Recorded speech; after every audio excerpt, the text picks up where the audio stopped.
할머니, 추운 겨울 비틀거리며 준호가 일하는 편의점으로 들어오는 할머니. 떨리는 손으로 주위를 두리번거렸다. 초점 잃은 눈빛, 파르르 떨리는 입술. 집이 어디였더라? 여긴 어디지? 할머니의 눈가에 눈물이 맺혔다. 할머니 괜찮아요? 제가 도와드릴게요. 추운 겨울밤, 한 청년의 따뜻한 선택이 시작되었다. 좋아요와 구독, 그리고 댓글로 당신의 선택을 들려주세요.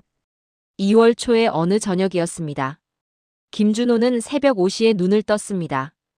알람 소리가 울리기 전에 저절로 눈이 떠지는 게 이제는 습관이 되어버렸죠.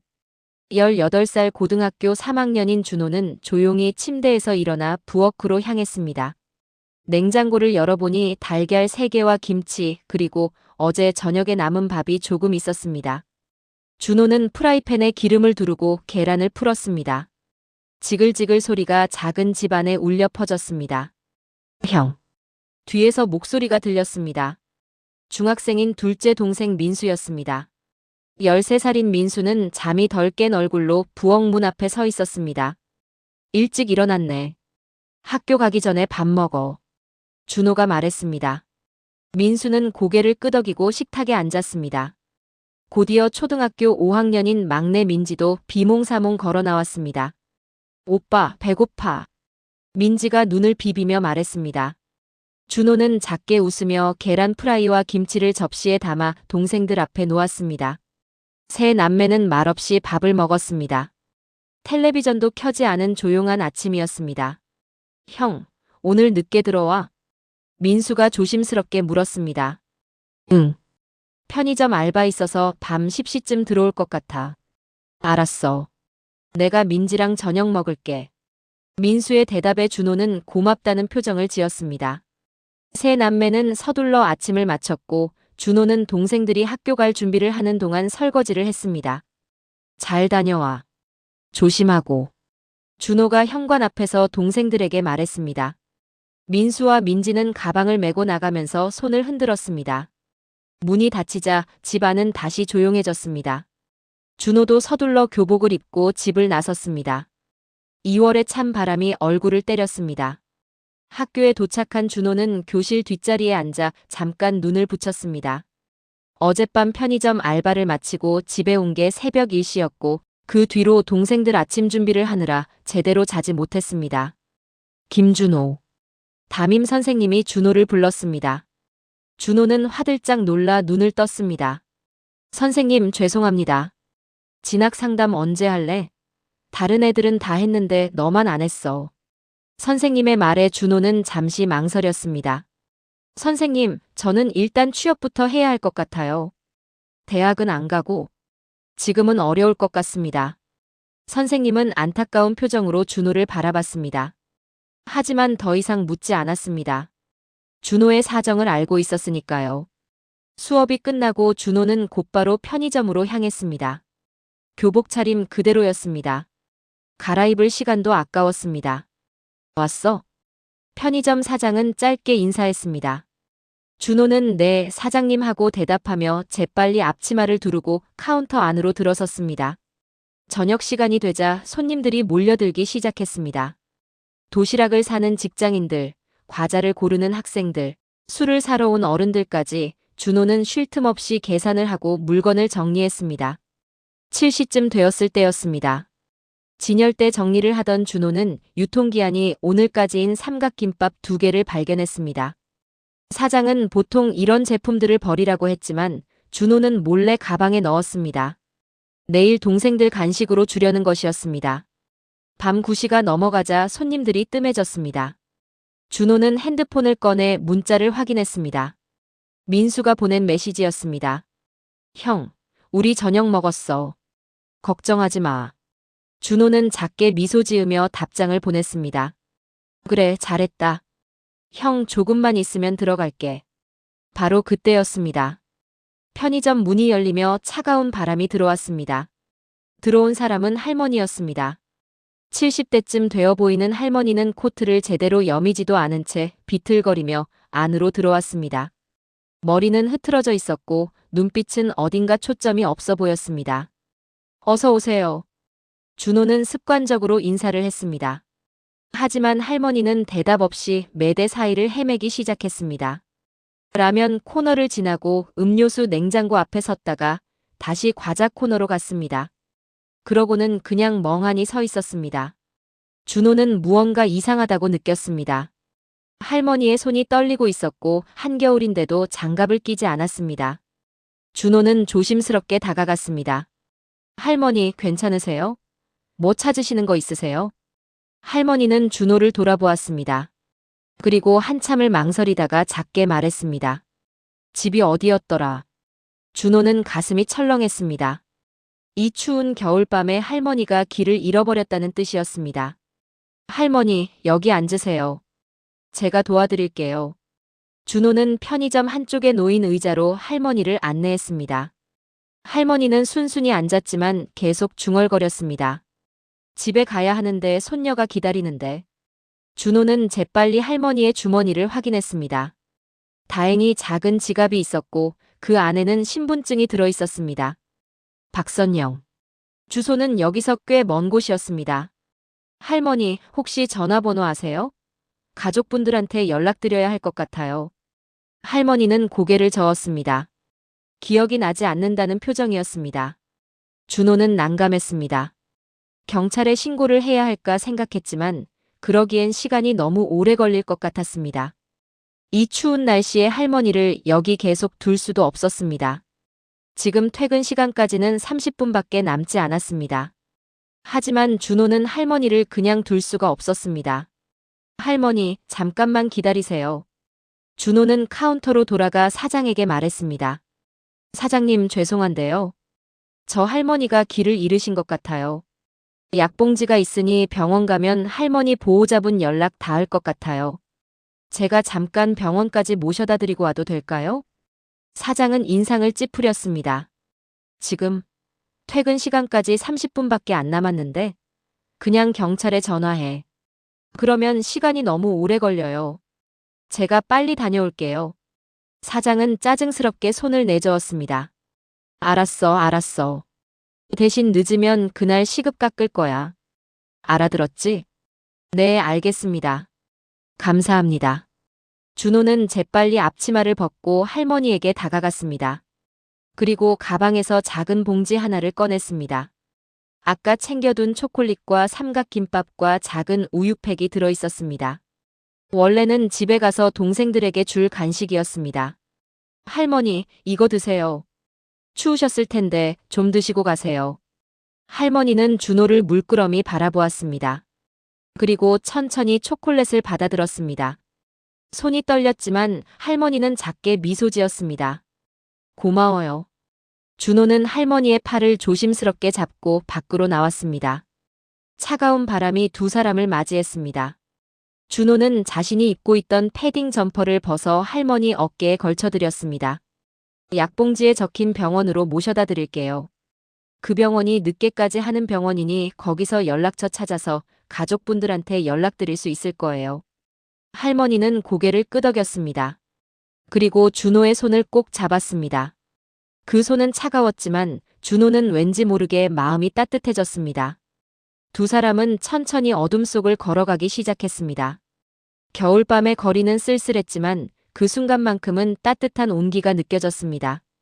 병원까지는 걸어서 15분 정도 걸렸습니다. 준호는 할머니의 팔을 부축하며 천천히 걸었습니다.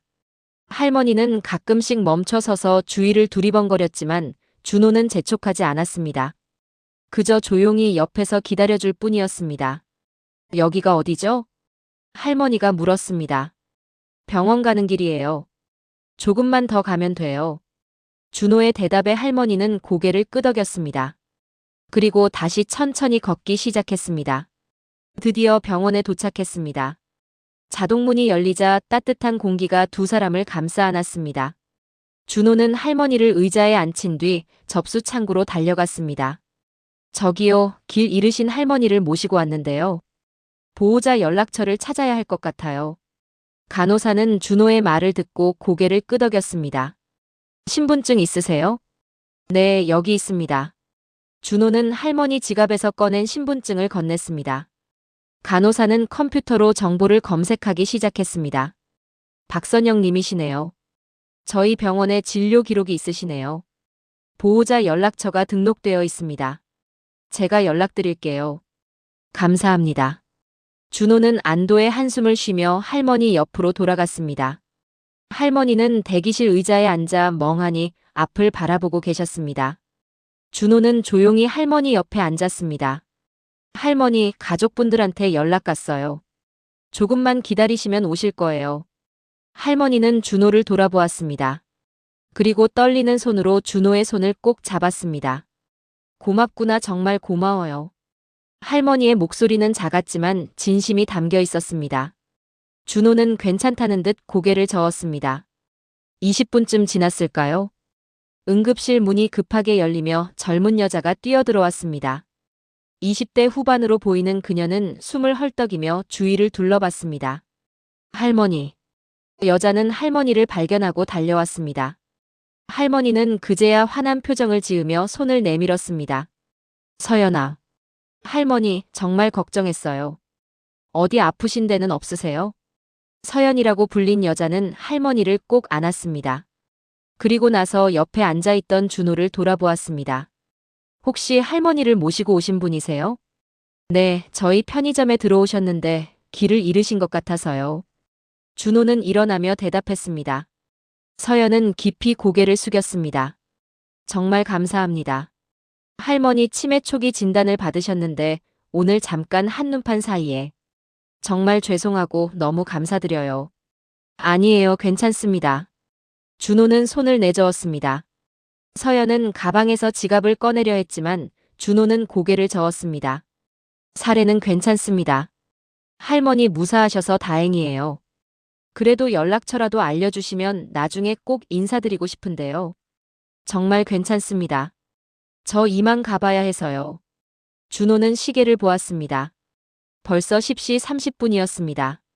퇴근 시간을 1시간이나 넘긴 것이었습니다. 그럼 저 먼저 갈게요. 할머니, 건강하세요. 준호는 할머니에게 인사를 하고 서둘러 병원을 나섰습니다. 밖은 더 추워져 있었습니다. 할머니에게 패딩을 벗어줬던 준호는 얇은 셔츠 차림으로 떨면서 뛰기 시작했습니다. 편의점에 도착했을 때는 거의 11시가 다 되어 있었습니다. 준호는 숨을 헐떡이며 안으로 들어갔습니다. 사장님, 죄송합니다. 늦었습니다. 사장은 팔짱을 끼고 준호를 째려보고 있었습니다. 1시간이나 늦었어. 1시간. 내가 뭐라고 했지? 죄송합니다. 내가 영웅이냐? 세상 사람 다 도와주고 다니냐? 여긴 장사하는 곳이야. 내가 없으면 내가 다 해야 한다고. 사장의 목소리는 점점 커졌습니다. 준호는 고개를 숙인 채 아무 말도 하지 못했습니다. 이번 달 시급 10% 깎을 거야. 그리고 다음에 또 이러면 그냥 나가라고 할 거야. 알아들었어? 네, 알겠습니다. 준호는 작은 목소리로 대답했습니다. 사장은 코웃음을 치며 자리를 떴습니다. 준호는 그 자리에 서서 한참을 멍하니 있었습니다. 시급 10%면 이번 달 월급이 10만 원 가까이 줄어드는 것이었습니다. 동생들 학원비 내기도 빠듯한데 10만 원이 줄면 어떻게 해야 할까요? 준호는 천천히 앞치마를 벗고 밖으로 나왔습니다. 차가운 바람이 얼굴을 때렸지만 이미 마음이 얼어붙은 준호에게는 아무것도 느껴지지 않았습니다. 집으로 가는 길에 준호는 공원 벤치에 잠시 앉았습니다. 주머니에서 핸드폰을 꺼내 화면을 켰습니다. 문자 알림이 하나 와 있었습니다. 은행에서 온 잔액 알림이었습니다. 통장 잔액 15만 3,420원. 준호는 핸드폰을 꼭 쥐었습니다. 다음 주가 되면 동생들 학원비 20만 원을 내야 했습니다. 그리고 집 월세는 다다음 주였습니다. 이번 달 월급이 줄면 어떻게 해야 할까요? 준호는 하늘을 올려다봤습니다. 겨울 하늘에는 별 하나 보이지 않았습니다. 그저 깜깜한 어둠만이 준호를 내려다보고 있었습니다. 한참을 앉아있던 준호는 천천히 일어났습니다. 그리고 다시 걷기 시작했습니다. 집까지는 아직 20분은 더 걸어야 했습니다. 겨울밤 거리를 혼자 터벅터벅 걷는 준호의 뒷모습, 한없이 쓸쓸해 보입니다. 집에 있는 동생들을 생각하면 힘을 내야 한다고 생각합니다. 집에 도착했을 때는 자정이 넘어 있었습니다. 조용히 문을 열고 들어가니 거실 불은 꺼져 있었습니다. 동생들은 벌써 잠든 것 같았습니다. 준호는 부엌으로 가서 냉장고를 열었습니다. 안에는 김치통 하나와 계란 2개, 그리고 우유 한 팩이 전부였습니다. 내일 장을 봐야 했지만 통장 잔액을 생각하니 한숨이 나왔습니다. 냉장고 문을 닫으려던 준호는 문 옆에 붙어있는 사진 한 장을 발견했습니다. 민수와 민지가 준호와 함께 찍은 사진이었습니다. 작년 민지 생일 때 찍은 것이었죠. 세 남매는 환하게 웃고 있었습니다. 준호는 사진을 한참 들여다봤습니다.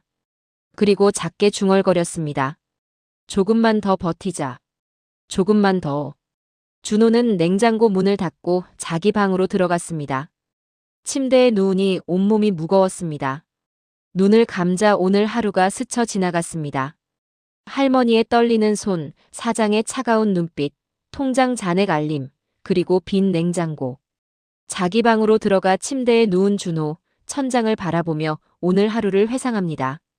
준호는 이불을 뒤집어 쓰고 눈을 꼭 감았습니다. 내일은 또 어떤 하루가 기다리고 있을까요? 준호는 그 생각을 하며 천천히 잠에 빠져들었습니다. 밖에서는 여전히 차가운 바람이 불고 있었습니다. 그래도 천천히 잠에 빠져드는 준호. 2주가 흘렀습니다. 그동안 준호는 학교와 편의점을 오가며 평소와 다름없는 일상을 보냈습니다. 줄어든 월급 때문에 마음은 무겁였지만 동생들 앞에서는 내색하지 않았습니다. 그리고 드디어 졸업식 날이 왔습니다. 아침 일찍 일어난 준호는 교복을 꺼내 입었습니다. 마지막으로 입는 교복이었습니다. 거울을 보니 지난 3년이 주마등처럼 스쳐 지나갔습니다. 형. 문이 열리며 민수와 민지가 들어왔습니다. 민수는 손에 작은 꽃다발을 들고 있었습니다. 형, 축하해. 우리가 용돈 모아서 샀어. 민지도 환하게 웃으며 준호에게 다가왔습니다. 오빠 졸업 축하해. 준호는 동생들이 건넨 꽃다발을 받아들었습니다. 노란 국화 몇 송이가 소박하게 묶여 있었습니다. 준호는 가슴이 뭉클해졌습니다. 고마워. 진짜 고마워. 준호는 동생들을 꼭 안아주었습니다. 민지는 준호 품에 안기며 깔깔 웃었고 민수는 쑥스러운 듯 고개를 돌렸습니다. 학교에 도착하자 체육관은 이미 사람들로 가득 차 있었습니다. 학생들은 부모님, 형제들과 함께 와서 사진을 찍고 있었습니다. 웃음소리가 체육관 안을 가득 채웠습니다. 준호는 혼자 구석에 서서 그 모습을 바라봤습니다. 친구 재훈이는 부모님과 함께 환하게 웃으며 사진을 찍고 있었습니다. 수진이는 언니와 함께 꽃다발을 여러 개 들고 있었습니다. 준호야. 뒤에서 목소리가 들렸습니다. 담임 선생님이었습니다. 준호는 돌아서며 인사했습니다. 선생님, 안녕하세요. 혼자 왔구나. 동생들은? 학교 가야 해서요. 아침에 축하해줬어요. 선생님은 안타까운 표정으로 준호를 바라봤습니다. 준호야, 힘들지? 선생님이 뭘 도와줄 수 있을까? 괜찮습니다. 저 잘할 수 있어요. 준호는 억지로 웃으며 대답했습니다. 선생님은 준호의 어깨를 토닥였습니다. 그래, 넌 잘할 거야. 힘들면 언제든 연락해. 졸업식이 시작되었습니다. 교장 선생님의 축사가 이어지고 학생 대표의 답사가 있었습니다. 그리고 졸업장 수여식이 시작되었습니다. 김준호. 이름이 호명되자 준호는 단상으로 걸어 올라갔습니다. 교장 선생님은 졸업장을 건네며 악수를 청했습니다. 축하합니다. 감사합니다. 준호는 졸업장을 받아들고 단상에서 내려왔습니다. 손에 든 졸업장이 묵직하게 느껴졌습니다. 이제 정말 고등학생이 아닌 것입니다. 졸업식이 끝나고 학생들은 운동장에서 사진을 찍었습니다. 준호는 멀리서 그 모습을 지켜봤습니다. 친구들이 준호를 불렀지만 준호는 손을 흔들며 사양했습니다. 준호야, 같이 찍자. 나 먼저 가봐야 해서. 너희끼리 찍어. 준호는 교문을 나섰습니다. 운동장에서 들려오는 웃음소리가 점점 멀어졌습니다. 집으로 가는 길에 준호는 공원 벤치에 앉았습니다. 가방에서 졸업장을 꺼내 한참 들여다봤습니다. 김준호, 본교 교육과정을 이수하였기에 이 증서를 수여함. 익숙한 글자들이 적혀 있었습니다. 그때 핸드폰이 진동했습니다. 문자 메시지였습니다. 준호는 화면을 확인했습니다. 보호 종료 안내 만 18세 도래로 오는 3월 1일부로 아동양육시설 지원이 종료됩니다. 자립정착금은 2월 28일 입금 예정입니다. 준호는 핸드폰을 꼭 쥐었습니다. 보호 종료. 이제 정말 혼자가 되는 것입니다. 아니, 동생 둘을 책임져야 하는 것입니다. 준호는 가방에서 서류 봉투를 꺼냈습니다. 며칠 전 받은 자립 안내 서류였습니다. 내용을 다시 읽어봤습니다. 자립 정착금은 500만 원이었습니다. 하지만 그 돈으로 보육원에서 빌려주신 집 보증금을 드리고 나면 남는 게 별로 없었습니다. 월세는 매달 50만 원이었고 동생들 학원비는 한 달에 20만 원씩이었습니다. 식비와 공과금까지 합치면 한 달에 최소 100만 원은 필요했습니다. 편의점 월급은 세금 떼고 120만 원 정도였습니다. 하지만 이번 달부터 10%가 깎이니 110만 원도 안 될 것입니다. 겨우 10만 원 남는 돈으로 어떻게 살아야 할까요? 준호는 서류를 다시 가방에 넣고 일어났습니다. 생각해봤자 답은 하나였습니다. 더 일해야 하는 것입니다. 집에 도착하니 동생들이 기다리고 있었습니다. 식탁 위에는 라면 3개와 계란이 놓여 있었습니다. 형 왔다. 우리가 준비했어. 민수가 자랑스럽게 말했습니다. 준호는 가방을 내려놓고 식탁에 앉았습니다. 고마워. 잘 먹을게. 세 남매는 라면을 나눠 먹었습니다. 민지가 계란 하나를 준호 그릇에 넣어줬습니다. 오빠 먹어. 오빠가 주인공이잖아. 준호는 민지의 머리를 쓰다듬었습니다. 고마워, 민지야. 라면을 먹으면서 민지가 물었습니다. 오빠, 이제 어른이야? 그럼 우리 계속 같이 살 수 있는 거지? 준호는 숟가락을 멈추고 민지를 바라봤습니다. 민지의 눈망울이 초롱초롱 빛나고 있었습니다. 그럼 당연하지. 우리 계속 같이 살 거야. 준호의 목소리가 약간 떨렸습니다. 민수도 준호를 바라봤습니다. 형, 우리 형 믿어. 형이 있으면 다 괜찮을 거야. 준호는 눈시울이 뜨거워지는 걸 느꼈습니다. 하지만 참았습니다. 동생들 앞에서 울 수는 없었습니다. 그래. 다 잘 될 거야. 형이 있잖아. 준호는 억지로 웃으며 대답했습니다. 하지만 마음속으로는 걱정이 가득했습니다. 저녁을 먹고 동생들이 방으로 들어간 뒤 준호는 혼자 거실에 앉아 있었습니다. 텔레비전도 켜지 않은 채 그저 멍하니 앞을 바라봤습니다. 핸드폰을 꺼내 구인 사이트를 검색했습니다. 고졸 학력으로 지원할 수 있는 곳을 찾아봤습니다. 하지만 대부분 경력을 요구하거나 야간 근무였습니다. 준호는 한숨을 쉬며 핸드폰을 내려놓았습니다. 그리고 책상 위에 놓인 동생들 사진을 바라봤습니다. 작년 가을에 찍은 사진이었습니다. 세 남매가 공원에서 환하게 웃고 있었습니다. 조금만 더 버티자. 준호는 작게 중얼거렸습니다. 그리고 다시 핸드폰을 들어 구인 사이트를 계속 검색하기 시작했습니다. 밤은 깊어가고 있었지만 준호의 방불은 꺼지지 않았습니다. 졸업 후 일주일이 지났습니다. 준호는 매일 아침 일찍 일어나 구인 사이트를 확인했습니다. 학력은 고졸, 경력은 편의점 아르바이트 1년. 지원할 수 있는 곳은 생각보다 많지 않았습니다. 그래도 준호는 포기하지 않았습니다. 조건이 맞는 곳이 있으면 일단 지원했습니다. 물류창고, 식당 주방, 주유소, 공장까지. 가리지 않고 지원서를 넣었습니다. 첫 번째 면접 연락이 왔습니다. 물류창고 상하차 직원이었습니다. 준호는 이력서를 들고 면접 장소로 향했습니다. 큰 물류센터 건물 앞에 도착하니 이미 몇 명의 지원자들이 기다리고 있었습니다. 김준호 씨? 중년 남자가 준호를 불렀습니다. 준호는 일어서며 대답했습니다. 네, 저입니다. 이리 와봐요. 남자는 준호를 위아래로 훑어봤습니다. 그리고 고개를 가웃거렸습니다. 체력 괜찮아요? 너무 말라 보이는데. 여기 일이 만만치 않거든. 열심히 하겠습니다. 하루 8시간 동안 박스를 나르고 싸는 일이야. 무거운 거는 20kg까지 나가는데 할 수 있겠어? 네, 할 수 있습니다. 남자는 준호의 이력서를 대충 훑어봤습니다. 경력이 편의점밖에 없네. 일단 연락 기다려봐요. 감사합니다. 준호는 인사하고 물류센터를 나왔습니다. 면접은 5분도 채 걸리지 않았습니다. 이틀 뒤 문자가 왔습니다. 불합격이라는 짧은 내용이었습니다. 준호는 한숨을 쉬며 다음 면접을 준비했습니다. 두 번째 면접은 식당 주방 보조였습니다. 식당은 집에서 버스로 40분 거리에 있었습니다. 준호는 이른 아침에 출발해서 식당 앞에 도착했습니다. 식당 주인으로 보이는 아주머니가 준호를 맞이했습니다. 학생, 여기 앉아요. 준호는 식당 구석자리에 앉았습니다. 아주머니는 앞치마를 두른 채 준호 맞은편에 앉았습니다.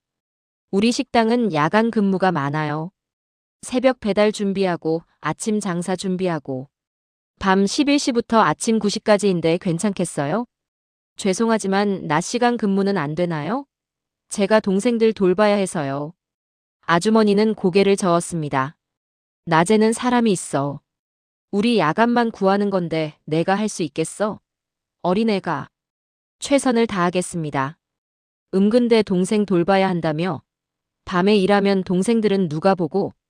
준호는 잠시 말을 잇지 못했습니다. 아주머니는 안타까운 표정을 지었습니다. 미안한데 우린 좀 어려울 것 같아. 다른 데 알아보는 게 나을 거야.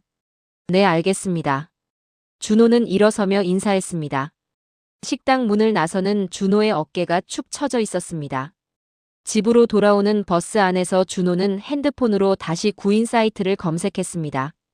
조건에 맞는 곳을 찾기가 점점 어려워졌습니다. 일주일 후 세 번째 면접 기회가 왔습니다. 콜센터 상담원이었습니다. 준호는 면접장으로 향했습니다. 큰 건물 안에 있는 콜센터였습니다. 대기실에는 준호보다 나이 많은 지원자들이 여럿 앉아 있었습니다. 김준호 씨. 인사 담당자가 준호를 면접실로 안내했습니다. 준호는 긴장한 채 의자에 앉았습니다. 자기소개해 주세요. 네, 저는 올해 고등학교를 졸업한 김준호입니다. 성실하게 일하겠습니다. 면접관은 준호의 이력서를 보며 물었습니다. 학력이 고졸이네요. 대학 진학 계획은 없나요? 지금은 일을 먼저 해야 할 것 같습니다. 경력이 편의점 아르바이트 1년이라고 되어 있는데 고객 응대 경험은 있죠? 네, 손님 대하는 건 자신 있습니다. 면접관은 고개를 끄덕이며 뭔가를 적었습니다.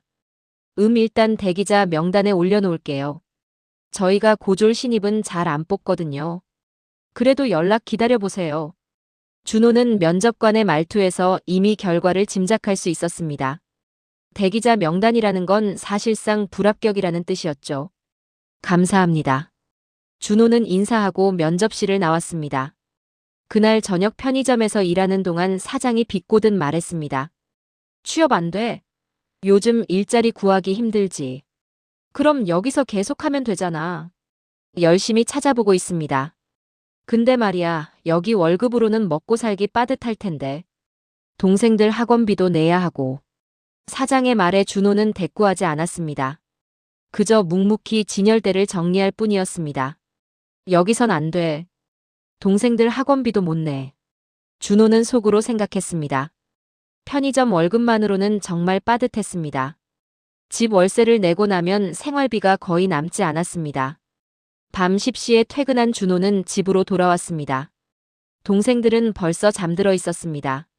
준호는 조용히 자기 방으로 들어가 책상에 앉았습니다. 노트북을 켜서 다시 구인 사이트를 확인했습니다. 새로 올라온 공고들을 하나하나 읽어봤습니다. 하지만 대부분 경력을 요구하거나 대졸 학력이 필요했습니다. 준호는 자기소개서를 작성하기 시작했습니다. 손가락이 키보드 위에서 멈췄다가 다시 움직였습니다. 저는 책임감이 강한 사람입니다. 준호는 문장을 지웠습니다. 너무 평범했습니다. 다시 써내려갔습니다. 저는 어려운 환경에서도 포기하지 않고 또 지웠습니다. 이것도 뭔가 와닿지 않았습니다. 시간은 자정을 넘어가고 있었습니다. 준호는 계속 자기소개서를 쓰다가 지워내기를 반복했습니다. 눈이 점점 무거워졌습니다. 결국 준호는 책상에 엎드렸습니다. 노트북 화면은 아직 켜져 있었고 반쯤 쓴 자기소개서가 화면에 떠 있었습니다. 책상 옆 벽에는 동생들 사진이 붙어 있었습니다. 작년 민지 생일 때 찍은 사진이었습니다. 세 남매가 케이크 앞에서 환하게 웃고 있었습니다. 준호는 사진을 보며 작게 중얼거렸습니다. 조금만 더 버티자. 조금만 더. 그리고 다시 고개를 들어 자기소개서를 계속 작성하기 시작했습니다. 밤은 깊어가고 있었지만 준호는 멈출 수 없었습니다. 창밖으로는 여전히 차가운 겨울바람이 불고 있었습니다. 하지만 준호의 방 불빛만은 새벽까지 꺼지지 않았습니다. 다음 날 아침이었습니다. 준호는 책상에 엎드린 채 잠들어 있었습니다. 노트북은 배터리가 다 닳아 꺼져 있었고 창밖으로는 아침 햇살이 들어오고 있었습니다. 형, 일어나. 민수가 문을 두드렸습니다. 준호는 화들짝 눈을 떴습니다. 목이 뻐근했습니다. 응, 일어났어. 준호는 시계를 확인했습니다. 아침 7시였습니다. 동생들 학교 보낼 준비를 해야 했습니다. 아침을 차리고 동생들을 학교에 보낸 뒤 준호는 다시 노트북을 켰습니다. 어젯밤에 쓰다 만 자기소개서를 마저 완성해야 했습니다. 바로 그때였습니다. 핸드폰이 울렸습니다. 모르는 번호였습니다. 준호는 잠시 망설이다가 전화를 받았습니다. 여보세요? 김준호 씨 되시나요? 상냥한 여자 목소리였습니다. 네, 맞습니다. 저는 선영산업 인사팀 박지연이라고 합니다. 혹시 지금 통화 가능하신가요? 선영산업? 준호는 고개를 갸웃했습니다. 그런 회사에 지원한 기억이 없었습니다. 네, 괜찮습니다. 저희가 김준호 씨를 면접에 초대하고 싶어서 연락드렸습니다. 이번 주 금요일 오전 10시에 가능하신가요? 죄송하지만 제가 그 회사에 지원한 적이 없는데요. 전화기 너머로 잠시 침묵이 흘렀습니다. 아, 김준호 씨는 추천으로 들어오셨어요. 저희 명예회장님께서 직접 추천하신 분이십니다. 명예회장님이요?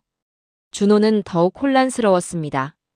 자신을 추천해 줄 만한 사람을 아는 것도 없었습니다. 네, 자세한 사항은 면접 때 말씀드리겠습니다. 금요일 오전 10시 가능하신가요? 준호는 잠시 생각했습니다. 어떻게 된 일인지는 모르겠지만 면접 기회를 놓칠 순 없었습니다. 네, 가능합니다. 그럼 주소와 상세 안내는 문자로 보내드릴게요. 감사합니다. 전화가 끊어졌습니다. 준호는 핸드폰을 들고 멍하니 앉아 있었습니다. 도대체 어떻게 된 일일까요? 곧 문자가 왔습니다. 회사 주소와 면접 시간, 그리고 준비물이 적혀 있었습니다. 준호는 바로 회사 이름을 검색했습니다. 선영산업 창립 50년 중견 제조업체. 박선영 명예회장. 준호는 화면을 멈췄습니다. 박선영. 그 이름이 어디서 많이 들어본 것 같았습니다. 순간 기억이 떠올랐습니다. 한 달 전 겨울밤 편의점에서 만난 할머니. 그분의 신분증에 적혀있던 이름이 박선영이었습니다. 설마. 준호는 고개를 저었습니다. 우연일 거라고 생각했습니다. 박선영이라는 이름이 흔하지는 않지만 같은 이름을 가진 사람이 있을 수도 있으니까요. 저녁 무렵 동생들이 학교에서 돌아왔습니다. 준호는 동생들과 함께 저녁을 먹으며 조심스럽게 말했습니다. 민수야, 민지야. 형이 이번 주 금요일에 면접 보러 간다. 민수가 눈을 반짝이며 물었습니다. 헐, 진짜? 어디 회사인데? 선영산업이라는 데야. 제조업 하는 회사래. 민지도 손뼉을 쳤습니다. 우와, 오빠 대박. 붙을지는 모르겠어. 일단 최선을 다해볼게. 민수가 진지하게 말했습니다. 형은 할 수 있어. 형이 얼마나 열심히 사는데. 그 회사가 형 안 뽑으면 바보야. 준호는 동생들의 격려에 가슴이 뭉클해졌습니다. 고마워. 형 열심히 할게. 그날 밤 준호는 회사에 대해 더 자세히 조사했습니다. 선영산업은 50년 전 박선영 회장이 작은 공장에서 시작한 회사였습니다. 지금은 중견기업으로 성장해서 직원이 300명이 넘었습니다. 특히 눈에 띄는 것은 회사 경영 철학이었습니다. 사람을 먼저 생각하는 기업이라는 문구가 홈페이지 곳곳에 적혀 있었습니다. 준호는 면접 준비를 시작했습니다. 예상 질문들을 적어보고 답변을 연습했습니다. 하지만 걱정이 앞섰습니다. 다음 날 준호는 옷장을 열었습니다. 정장이 한 벌 있었는데 2년 전 입양기관 행사 때 받은 것이었습니다.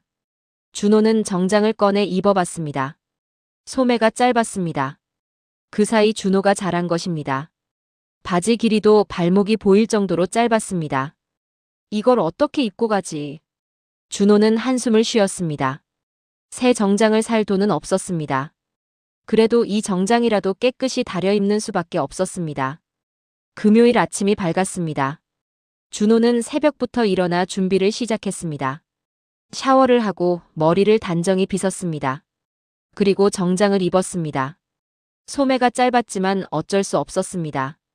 형, 멋있다. 민지가 방문을 열며 소리쳤습니다. 민수도 뒤따라 들어왔습니다. 형, 파이팅. 형은 할 수 있어. 고마워. 형 다녀올게. 시간 맞춰 학교 가렴. 준호는 동생들을 안아주고 집을 나섰습니다. 회사는 지하철로 40분 정도 걸리는 곳에 있었습니다.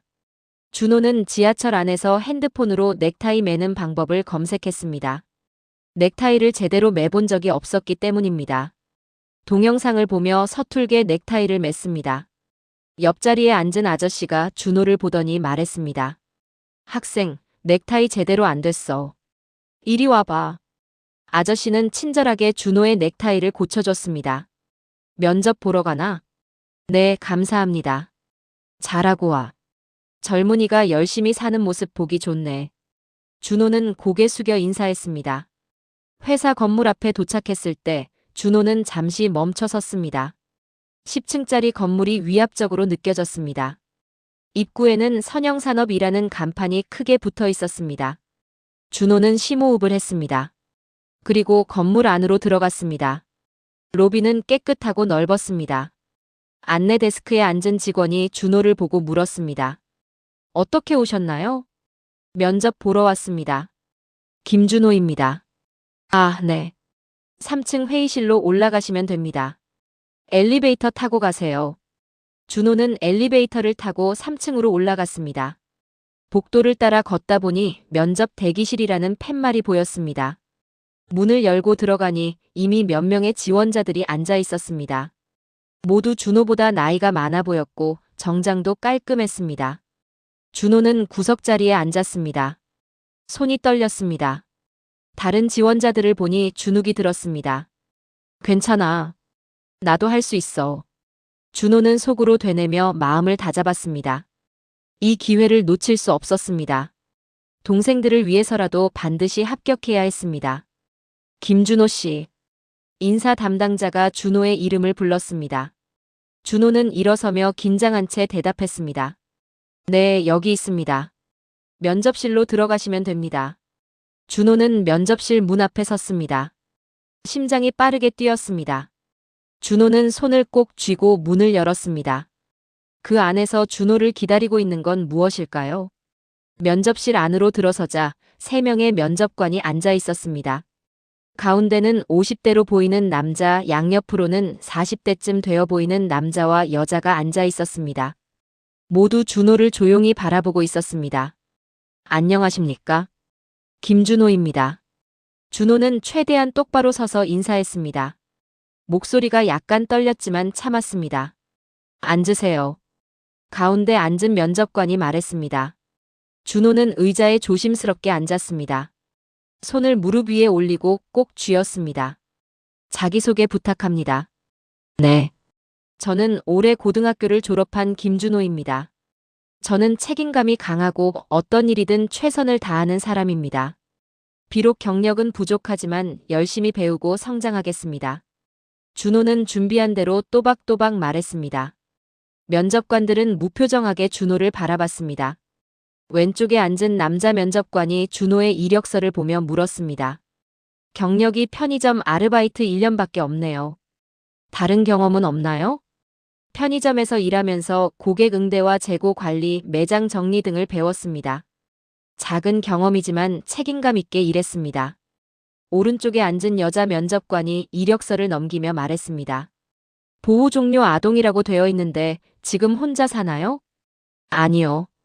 동생 둘과 함께 살고 있습니다. 그럼 혼자서 동생들 키우는 거예요? 네, 그렇습니다. 면접관들이 서로 눈빛을 교환했습니다. 가운데 앉은 면접관이 다시 물었습니다. 솔직히 학력도 경력도 부족한데 왜 우리 회사에 지원했죠? 준호는 잠시 침묵했습니다.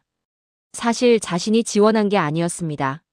하지만 솔직하게 말하는 게 나을 것 같았습니다. 제가 직접 지원한 건 아닙니다. 추천으로 면접 기회를 받았다고 들었습니다.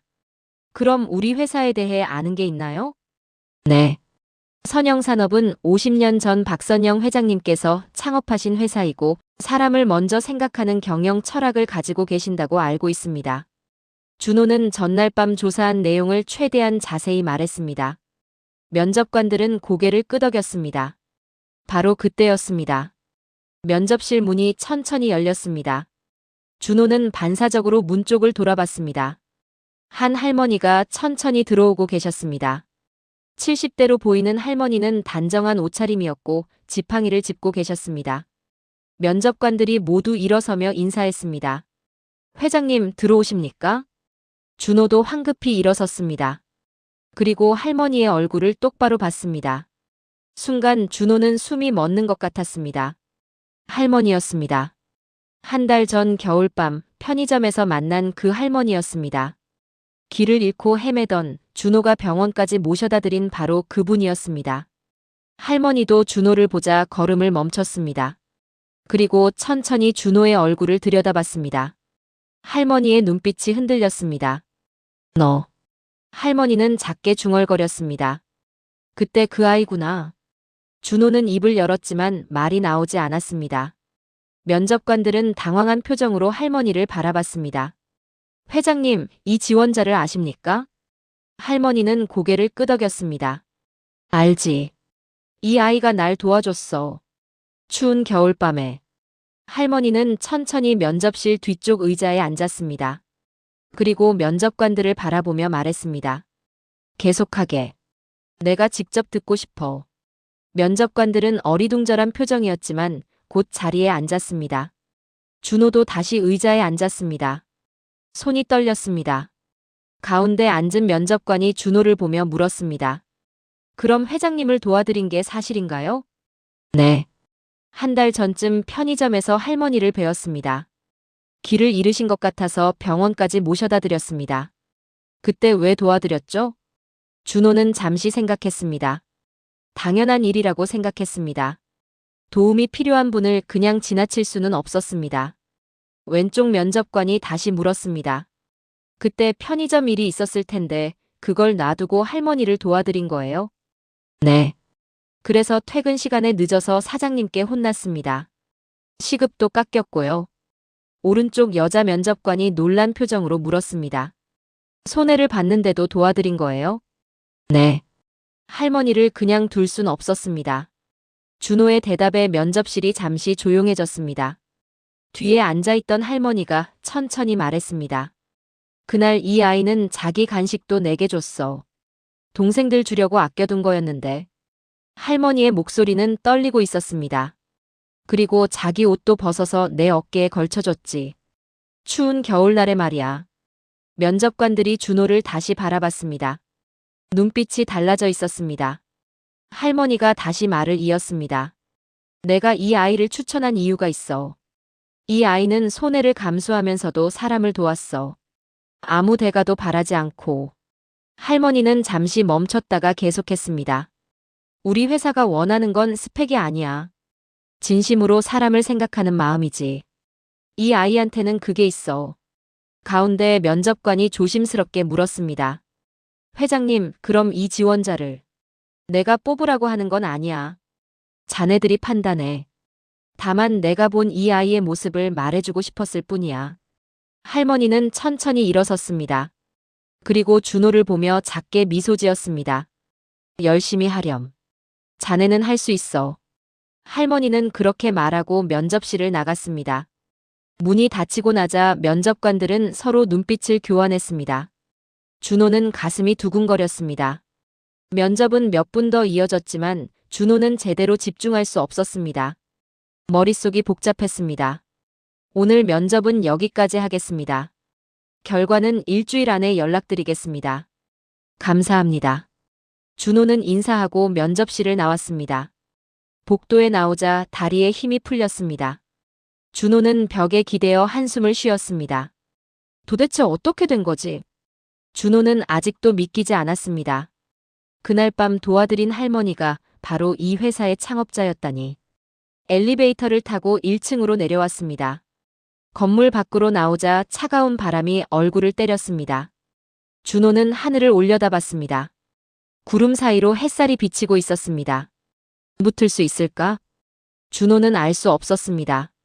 하지만 최선을 다했습니다. 그것만으로도 준호는 만족했습니다. 집으로 가는 지하철 안에서 준호는 창밖을 바라봤습니다. 마음이 복잡했지만 한편으로는 따뜻한 기분이 들었습니다. 그날 밤의 선택이 이렇게 돌아올 줄은 몰랐습니다. 집에 돌아온 준호는 동생들에게 면접 이야기를 했습니다. 형, 그래서 어떻게 됐어? 민수가 눈을 반짝이며 물었습니다. 일주일 안에 연락 온대. 기다려봐야지. 형은 분명히 붙을 거야. 민지도 고개를 끄덕이며 말했습니다.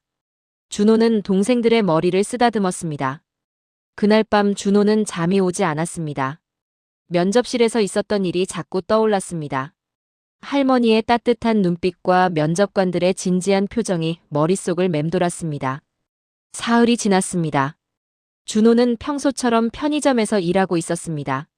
물건을 정리하고 손님을 응대하면서도 머릿속으로는 계속 회사 생각을 했습니다. 준호야. 편의점 사장이 준호를 불렀습니다. 네, 사장님. 면접 본 데서 연락 왔어? 아직 안 왔습니다. 사장은 코웃음을 쳤습니다. 그럼 떨어진 거지 뭐. 요즘 취업이 얼마나 어려운데. 그냥 여기서 계속하는 게 나을 거야. 준호는 대꾸하지 않았습니다. 속으로는 꼭 붙고 싶다는 생각만 가득했습니다. 닷새째 되는 날이었습니다. 준호는 편의점에서 일하던 중이었습니다. 오후 3시쯤 핸드폰이 울렸습니다. 모르는 번호였습니다. 준호는 잠시 망설이다가 사장에게 양해를 구하고 밖으로 나갔습니다. 여보세요? 김준호 씨 되시나요? 선영산업 인사팀입니다. 준호의 가슴이 쿵쿵 뛰기 시작했습니다. 네, 맞습니다. 면접 결과를 알려드리려고 연락드렸습니다. 전화기 너머로 잠시 침묵이 흘렀습니다. 준호는 숨도 제대로 쉬지 못했습니다. 축하드립니다. 합격하셨습니다. 준호는 그 자리에 멍하니 서 있었습니다. 귀를 의심했습니다. 저 정말입니까? 네, 합격하셨습니다. 다음 주 월요일 오전 9시에 출근하시면 됩니다. 상세 내용은 문자로 보내드리겠습니다. 감사합니다. 정말 감사합니다. 준호의 목소리가 떨렸습니다. 전화가 끊어진 후에도 준호는 한참 동안 그 자리에 서 있었습니다. 합격했다. 정말 합격했어. 준호는 눈물이 핑 돌았습니다. 하지만 참았습니다. 아직 일이 끝나지 않았으니까요. 편의점으로 돌아가자 사장이 물었습니다. 누구한테 전화 왔어? 면접 본 회사에서요. 그래서 합격했습니다. 사장의 표정이 굳었습니다. 뭐? 합격했다고? 진짜? 네, 다음 주 월요일부터 출근합니다. 사장은 뭔가 할 말을 찾다가 그냥 손을 내저었습니다. 그래, 알았어. 그럼 이번 주까지만 나오는 거네. 죄송합니다. 그리고 그동안 감사했습니다. 준호는 진심으로 인사했습니다. 사장은 퉁명스럽게 고개만 끄덕였습니다. 그날 저녁 퇴근 후 준호는 집으로 달려갔습니다. 문을 열고 들어서자 동생들이 거실에서 숙제를 하고 있었습니다. 민수야, 민지야. 준호가 부르자 동생들이 고개를 들었습니다. 형 왔어? 저녁 먹어야지. 그건 나중에. 형이 할 말이 있어. 준호는 동생들 앞에 앉았습니다. 얼굴에는 환한 미소가 가득했습니다. 형이 합격했어. 잠시 침묵이 흘렀습니다. 민수가 먼저 소리쳤습니다. 진짜? 형 진짜 합격했어? 응, 진짜야. 민지가 준호에게 달려들었습니다. 오빠, 대단해. 진짜 대단해. 민수도 일어나서 준호를 안았습니다. 세 남매는 거실에서 한참을 안고 울었습니다. 기쁨의 눈물이었습니다. 돌아가신 엄마 아빠가 이 모습을 보셨으면 얼마나 좋아하셨을까라고 생각합니다. 형, 우리 이제 괜찮은 거지? 민수가 눈물을 닦으며 물었습니다. 그래. 우리 이제 괜찮을 거야. 다 같이 잘 살 수 있을 거야. 그날 밤 준호는 냉장고에 남은 재료로 특별한 저녁을 준비했습니다.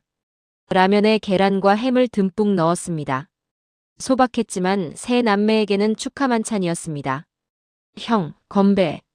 민지가 우유잔을 들어 올렸습니다. 세 남매는 우유잔을 부딪혔습니다. 주말이 지나고 월요일 아침이 밝았습니다. 준호는 새벽 5시에 일어났습니다. 샤워를 하고 정장을 꺼내 입었습니다. 동생들도 일찍 일어나서 준호를 도와줬습니다. 오빠, 넥타이 매줄게. 민지가 의자에 올라서서 준호의 넥타이를 매줬습니다. 서툴렀지만 정성스러웠습니다. 오빠, 멋있다. 고마워, 민지야. 준호는 거울을 보며 옷 매무새를 가다듬었습니다. 긴장됐지만 설레기도 했습니다. 형, 잘하고 와. 형은 할 수 있어. 민수가 격려했습니다. 준호는 동생들을 꼭 안아줬습니다. 다녀올게. 저녁에 보자. 회사에 도착하니 다른 신입사원들이 로비에 모여 있었습니다. 모두 긴장한 표정이었습니다. 신입사원 여러분, 3층 회의실로 올라오세요. 인사팀 직원이 안내했습니다. 준호는 다른 신입사원들과 함께 엘리베이터를 탔습니다. 회의실에는 여러 임원들이 앉아 있었습니다. 그리고 맨 앞쪽에는 박선영 할머니가 앉아 계셨습니다. 신입사원 여러분을 환영합니다. 인사팀장이 말했습니다.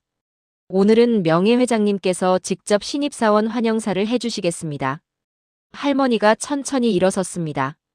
모두가 숨을 죽이고 할머니를 바라봤습니다. 여러분을 환영합니다. 우리 회사는 50년 전 작은 공장에서 시작했습니다. 하지만 제가 늘 기억하는 건 사람입니다. 할머니는 천천히 말을 이어갔습니다. 기술도 중요하고 실력도 중요합니다. 하지만 가장 중요한 건 사람을 대하는 마음입니다. 할머니의 시선이 준호에게 머물렀습니다. 여러분 중에는 화려한 스펙을 가진 분도 있고 경험이 많은 분도 있을 겁니다. 하지만 우리가 원하는 건 진심입니다. 할머니는 잠시 멈췄다가 계속했습니다. 어려운 상황에서도 남을 도울 줄 아는 마음, 손해를 감수하고도 옳은 일을 할 줄 아는 용기. 그런 것들이 진짜 중요한 겁니다. 회의실이 조용해졌습니다. 여러분 모두 열심히 해주시길 바랍니다. 우리 회사는 여러분을 지원할 것이고 여러분이 성장할 수 있도록 도울 것입니다. 할머니는 그렇게 말하고 천천히 자리에 앉았습니다. 박수가 터져나왔습니다. 오리엔테이션이 끝나고 준호는 자기 자리로 안내받았습니다. 생산관리팀이었습니다. 김준호 씨 맞죠? 저는 이 팀 과장 정민호입니다. 30대 중반으로 보이는 남자가 악수를 청했습니다. 잘 부탁드립니다. 회장님이 특별히 관심을 가지고 계신 신입이라고 들었어요. 열심히 해봅시다. 준호는 자리에 앉아 새 컴퓨터를 켰습니다. 화면에 회사 로고가 떴습니다. 드디어 시작이구나. 준호는 가슴이 벅차올랐습니다. 동생들 얼굴이 떠올랐습니다. 이제 정말 잘 살 수 있을 것 같았습니다. 점심시간에 준호는 동생들에게 문자를 보냈습니다. 형 잘하고 있어. 저녁에 맛있는 거 사갈게. 금방 답장이 왔습니다. 형 파이팅. 우리 기다릴게. 준호는 미소 지으며 다시 일에 집중했습니다. 새로운 시작이었습니다. 그리고 희망이 보였습니다. 첫 출근 후 일주일이 지났습니다. 준호는 매일 아침 7시에 집을 나섰습니다. 동생들에게 아침을 차려주고 학교 갈 준비를 확인한 뒤 회사로 향했습니다. 회사 생활은 생각보다 바빴습니다. 배울 게 많았고 익숙하지 않은 일들이었습니다. 하지만 준호는 하나하나 열심히 배웠습니다. 준호 씨, 이 서류 정리 좀 부탁해요. 네, 알겠습니다. 준호 씨, 창고 재고 확인 같이 가요. 네, 바로 가겠습니다. 준호는 어떤 일이든 성실하게 했습니다. 선배들은 준호의 그런 모습을 좋게 봤습니다. 준호 씨, 진짜 성실하네요. 같은 팀 대리인 김수진이 말했습니다. 열심히 배우고 싶어서요. 그런데 준호 씨 회장님이랑 어떤 사이예요? 다들 궁금해하던데. 준호는 잠시 망설였습니다. 그냥 인연이 있었어요. 제가 예전에 회장님을 도와드린 적이 있습니다. 아, 그래서 특별히 추천받으신 거구나. 근데 회장님이 직접 추천하신 사람은 처음이래요. 준호는 쑥스러워하며 고개를 숙였습니다. 첫 월급날이 다가왔습니다. 준호는 설렜습니다. 편의점에서 받던 것보다 훨씬 많은 금액이었습니다. 게다가 4대 보험도 다 들어가 있었고 상여금도 있다고 했습니다. 월급날 오후 준호는 핸드폰으로 통장을 확인했습니다. 세금을 떼고 220만 원이 들어와 있었습니다. 준호는 눈물이 날 것 같았습니다. 이제야 동생들을 제대로 먹여 살릴 수 있을 것 같았습니다. 퇴근 후 준호는 마트에 들렀습니다. 장을 봐야 했습니다. 그동안 냉장고는 늘 텅텅 비어 있었습니다. 이번에는 달랐습니다. 준호는 카트를 끌고 마트 안을 돌았습니다. 쌀 10kg, 과일, 고기, 생선, 우유, 계란, 각종 채소들. 하나하나 장바구니에 담았습니다. 계산대에서 금액을 보니 15만 원이 나왔습니다. 예전 같았으면 부담스러운 금액이었지만 이제는 괜찮았습니다. 집에 도착하니 동생들이 기다리고 있었습니다. 형 왔다. 민지가 현관으로 달려왔습니다. 오빠, 짐이 엄청 많네. 내가 도와줄게. 민수도 나와서 장본 것을 들어줬습니다. 냉장고에 장본 것들을 하나하나 넣으면서 민지가 소리쳤습니다. 와, 오빠. 냉장고가 꽉 찼어. 이제 형이 월급 받으니까 걱정 안 해도 돼. 준호는 동생들을 보며 웃었습니다. 오늘 저녁은 뭐 먹고 싶어? 삼겹살. 민지가 손을 번쩍 들었습니다. 민수도 고개를 끄덕였습니다. 좋아. 그럼 나가서 고기 먹자. 세 남매는 집 근처 고깃집으로 갔습니다. 작은 식당이었지만 분위기는 따뜻했습니다. 삼겹살 3인분이요. 준호가 주문했습니다. 곧 고기가 나왔고 석쇠 위에서 지글지글 소리를 냈습니다. 형, 우리 진짜 오랜만에 고기 먹는다. 민수가 말했습니다. 준호는 가슴이 뭉클했습니다. 이제 자주 먹자. 형이 있잖아. 민지가 고기를 한 입 베어 물더니 눈을 반짝였습니다. 오빠, 진짜 맛있어. 오빠가 부자 됐나 봐.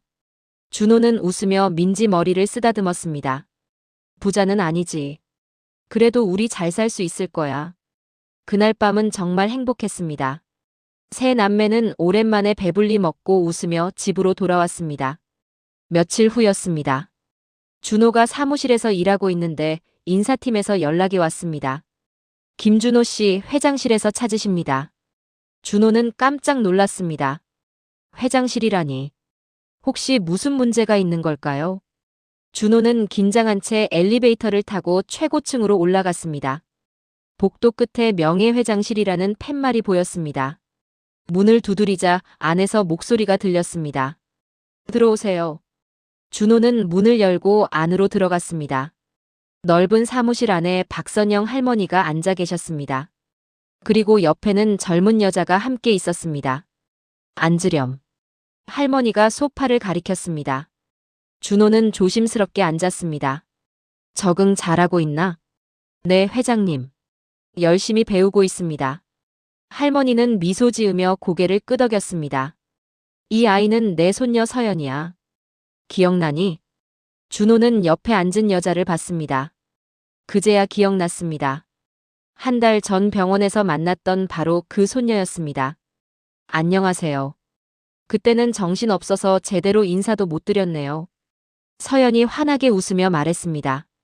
아니에요. 그때 정말 감사했어요. 할머니 찾아줘서. 할머니가 차를 따라주며 말했습니다. 준호 씨, 회사 생활하면서 불편한 건 없나? 아니요, 다들 잘 대해주십니다. 동생들은 잘 있고? 네, 덕분에 잘 지내고 있습니다. 할머니는 잠시 생각하더니 말했습니다. 준호 씨, 우리 회사에 기숙사가 있어. 혼자 사는 직원들을 위한 건데 관심 있나? 준호는 놀랐습니다. 기숙사요? 응. 집세 걱정 없이 지낼 수 있어. 동생들도 같이 살 수 있게 방이 2개짜리로 배정해 줄게.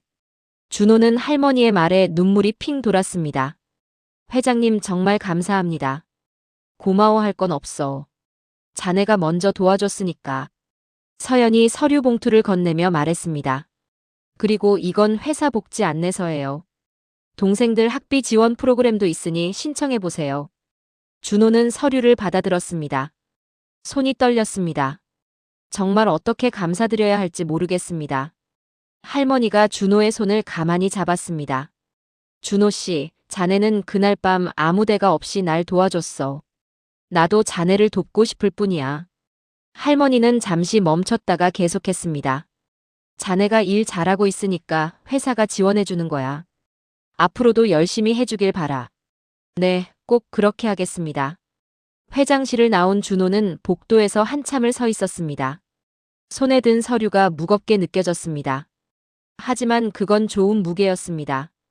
그날 저녁 준호는 동생들에게 소식을 전했습니다. 민수야, 민지야. 우리 이사 간다. 이사? 어디로? 회사 기숙사. 방도 2개고 집세도 거의 안 나온대. 민수가 눈을 크게 떴습니다. 진짜? 그럼 우리 더 넓은 집에서 살 수 있어? 응. 그리고 너희 학원비도 회사에서 지원해준대. 민지가 준호에게 달려들었습니다. 오빠 최고야. 준호는 동생들을 꼭 안았습니다. 이제야 정말 새로운 삶이 시작되는 것 같았습니다. 창밖으로는 봄바람이 불어오고 있었습니다. 긴 겨울이 지나고 따뜻한 봄이 다가오고 있었습니다. 준호는 창밖을 바라보며 작게 중얼거렸습니다. 이제 괜찮을 거야. 우리 모두. 그날 밤 준호는 오랜만에 편안하게 잠들었습니다. 불안한 꿈 대신 따뜻한 꿈을 꾸었습니다. 한 달이 흘렀습니다. 준호와 동생들은 회사 기숙사로 이사를 했습니다. 방 2개에 거실과 부엌이 있는 깔끔한 집이었습니다. 예전 좁고 낡은 집과는 비교할 수 없었습니다. 형, 여기 진짜 좋다.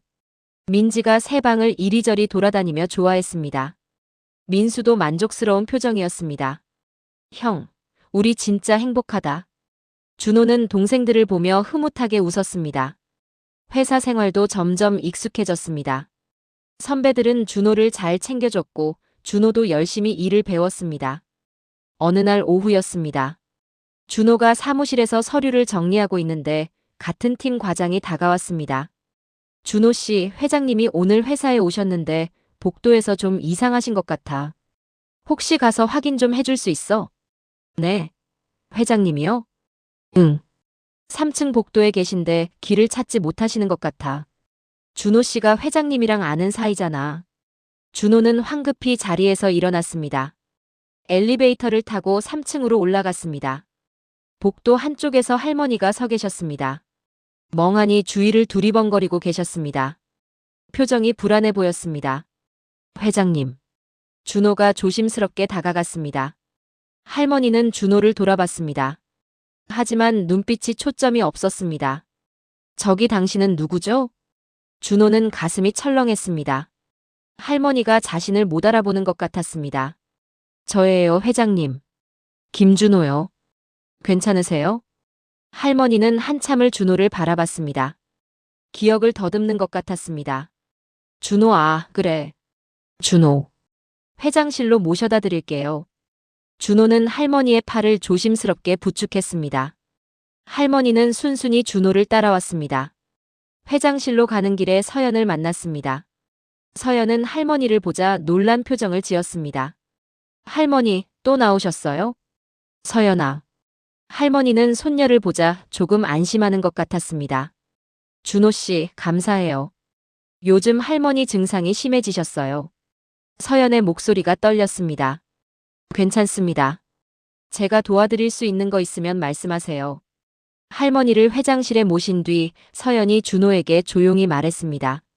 할머니가 요즘 자주 길을 잃으세요. 병원에서는 치매가 진행되고 있다고 해요. 준호는 마음이 아팠습니다. 많이 힘드시겠어요. 할머니는 옛날 일은 잘 기억하시는데 최근 일은 자주 까먹으세요. 오늘도 회의가 있다고 회사에 오셨다가 길을 잃으신 거예요.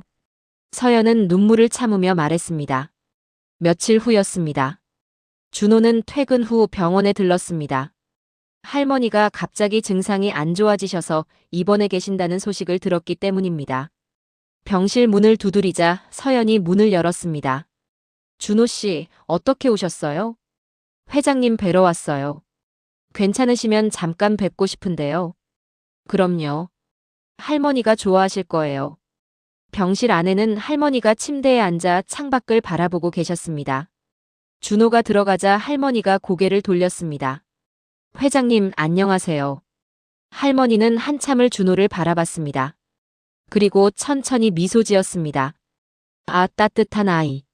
준호는 의자를 당겨 할머니 옆에 앉았습니다. 요즘 어떠세요? 좋아. 여기 병원은 좀 심심하지만. 준호는 가방에서 작은 초콜릿 하나를 꺼냈습니다. 한 달 전 겨울밤에 할머니께 드렸던 것과 똑같은 초콜릿이었습니다. 이거 드세요. 좋아하실 것 같아서 가져왔어요. 할머니는 초콜릿을 받아들며 눈을 크게 떴습니다.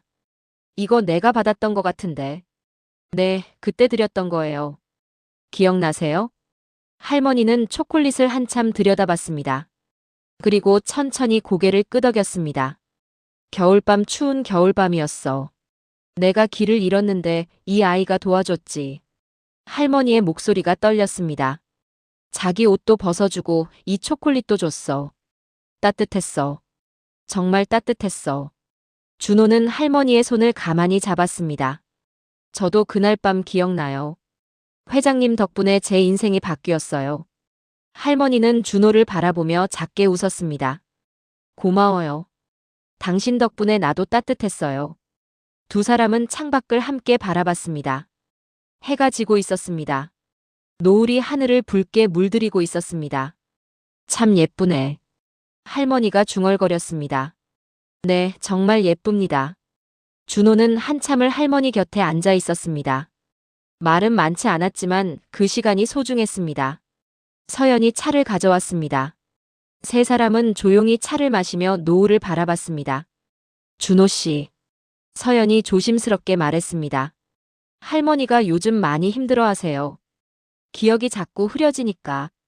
하지만 준호 씨는 잘 기억하시더라고요. 저를요? 네. 준호 씨 이야기를 자주 하세요. 따뜻한 아이라고. 준호는 할머니를 돌아봤습니다. 할머니는 조용히 차를 마시고 계셨습니다. 준호 씨가 가끔 오셔서 할머니랑 시간 보내주시면 좋겠어요. 할머니가 행복해 하실 것 같아요. 그럼요. 자주 올게요. 저녁이 되어 준호는 병원을 나섰습니다. 복도를 걸어 나가는데 뒤에서 목소리가 들렸습니다. 준호야. 돌아보니 할머니가 병실 문 앞에 서 계셨습니다. 서연이 부축하고 있었습니다. 네, 회장님. 고마워. 와줘서. 할머니의 눈가가 촉촉했습니다. 아니에요. 제가 더 감사드려요. 준호는 깊이 인사하고 병원을 나왔습니다. 집으로 가는 버스 안에서 준호는 창밖을 바라봤습니다. 거리의 불빛들이 하나둘 켜지고 있었습니다. 할머니. 준호는 마음이 무거웠습니다. 자신을 도와주신 할머니가 아프다는 게 슬펐습니다. 하지만 준호는 다짐했습니다. 자주 찾아뵙고 곁에 있어드리기로. 그날 밤 동생들과 저녁을 먹으며 준호가 말했습니다. 민수야, 민지야. 형이 너희한테 말해줄 게 있어. 뭔데, 형? 형을 도와주신 할머니가 계셔. 그분이 지금 많이 편찮으신데 형이 자주 병문안 가려고 해. 민수가 고개를 끄덕였습니다. 당연하지. 형 도와주신 분이면 우리한테도 은인이잖아. 민지도 말했습니다. 오빠, 우리도 같이 가도 돼. 그래, 다음에 같이 가자. 준호는 동생들을 보며 미소 지었습니다.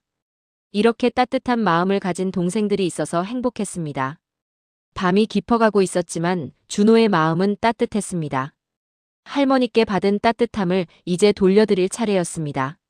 창밖으로는 봄바람이 불어오고 있었습니다. 겨울은 완전히 지나가고 봄이 성큼 다가와 있었습니다. 석 달이 흘렀습니다. 봄이 완연히 찾아왔습니다.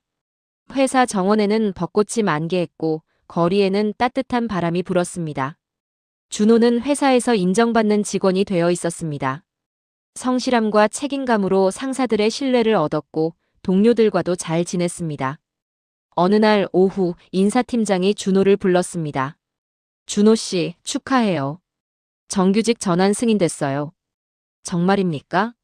네. 3개월 수습 기간 동안 정말 열심히 했어요. 앞으로도 잘 부탁해요. 준호는 가슴이 벅차올랐습니다. 이제 정말 안정된 것입니다. 집에 돌아와 동생들에게 소식을 전했습니다. 민수야, 민지야. 형이 정규직 됐어. 와, 형 대박. 민수가 소리쳤습니다. 중학교 2학년이 된 민수는 부쩍 많이 컸습니다. 오빠 최고야. 민지도 준호에게 달려들었습니다. 초등학교 6학년이 된 민지는 예전보다 훨씬 밝아졌습니다. 며칠 후 주말이었습니다. 준호는 동생들을 데리고 병원에 갔습니다. 할머니를 뵈러 가는 길이었습니다. 형, 할머니가 어떤 분이셔? 민수가 물었습니다. 아주 따뜻하신 분이야. 너희도 인사드려. 병실 문을 열고 들어가자 할머니가 창가에 앉아 계셨습니다. 옆에는 서연이 함께 있었습니다. 회장님, 안녕하세요. 준호가 인사하자 할머니가 돌아보며 미소 지었습니다. 아, 준호. 왔구나. 요즘 할머니의 상태는 조금 나아진 것 같았습니다. 꾸준한 치료 덕분이었습니다. 제 동생들이에요. 회장님께 인사드리고 싶다고 해서 데려왔어요. 민수와 민지가 앞으로 나와 공손히 인사했습니다. 안녕하세요. 저는 김민수입니다. 안녕하세요. 저는 김민지예요. 할머니는 두 아이를 보며 환하게 웃었습니다. 아이고, 착하고 예쁘게 생겼네. 준호가 너희를 정말 잘 키웠구나. 민지가 할머니께 작은 꽃다발을 건넸습니다. 할머니, 이거 드려요. 빨리 건강해지세요. 할머니는 꽃다발을 받아들고 눈가가 촉촉해졌습니다. 고마워. 정말 고마워. 서연이 아이들에게 과자를 주며 말했습니다. 너희 형이자 오빠 정말 대단하다. 너희를 이렇게 잘 키웠어. 민수가 자랑스럽게 말했습니다. 저희 형은 세상에서 제일 좋은 형이에요. 준호는 쑥스러워하며 고개를 숙였습니다.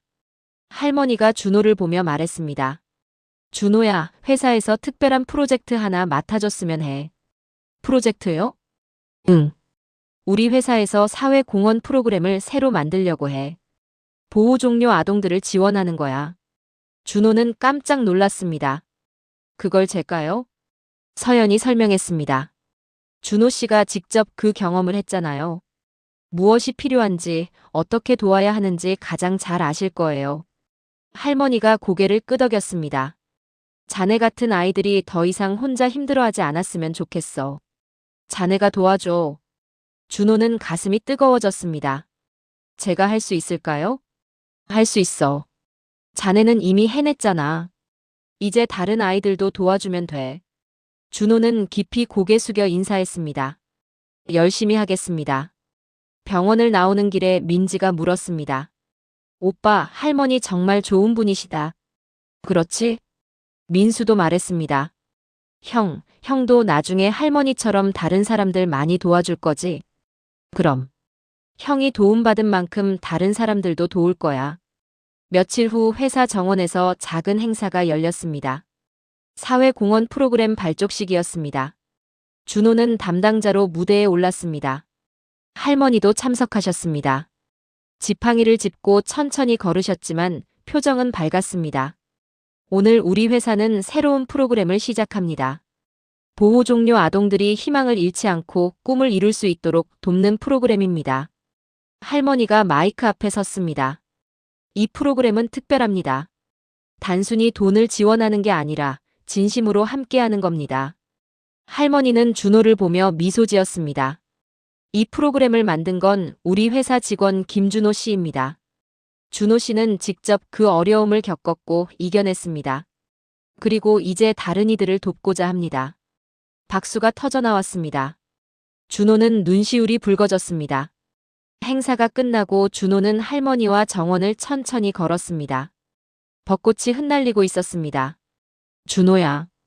네, 회장님. 자네 덕분에 나도 많이 기억하게 됐어. 따뜻한 사람은 잊히지 않나 봐.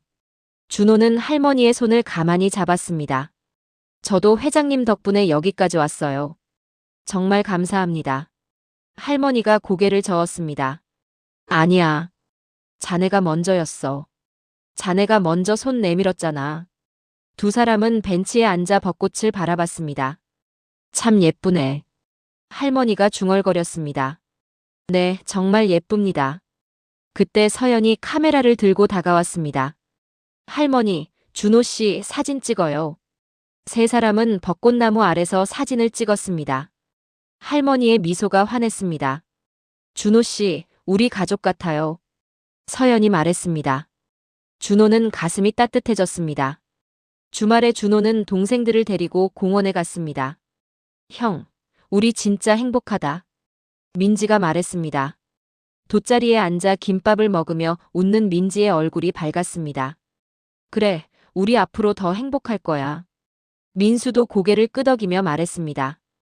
형 덕분이야. 형이 포기하지 않아서. 준호는 동생들을 번갈아 바라봤습니다. 이 아이들을 위해 버텼던 지난 날들이 떠올랐습니다. 추운 겨울밤, 빈 냉장고, 줄어드는 통장 잔액. 모든 게 힘들었지만 준호는 포기하지 않았습니다. 그리고 이제 봄이 왔습니다. 공원 벤치에 앉아 하늘을 올려다보니 구름 사이로 햇살이 비치고 있었습니다. 준호는 작게 중얼거렸습니다. 겨울은 지나갔어. 이제 봄이야. 그날 밤 할머니는 병실 창가에 앉아 벚꽃을 바라보고 있었습니다. 서연이 차를 가져다 드리며 물었습니다. 할머니, 무슨 생각하세요? 할머니는 천천히 대답했습니다. 준호 생각. 그 아이 참 따뜻한 아이야. 네, 정말 그래요. 할머니는 창밖에 벚꽃을 보며 작게 미소 지었습니다. 그 온기를 잊지 않을게. 평생. 벚꽃잎이 바람에 흩날리며 창가로 날아왔습니다. 할머니는 손을 내밀어 꽃잎을 받았습니다. 봄이구나. 정말 아름다운 봄이야. 그렇게 겨울은 완전히 지나가고 따뜻한 봄이 모두의 마음에 찾아왔습니다. 작은 선행이 만든 기적, 그리고 서로를 따뜻하게 감싸 안은 인연. 준호와 할머니의 이야기는 이렇게 봄과 함께 새로운 시작을 맞이했습니다.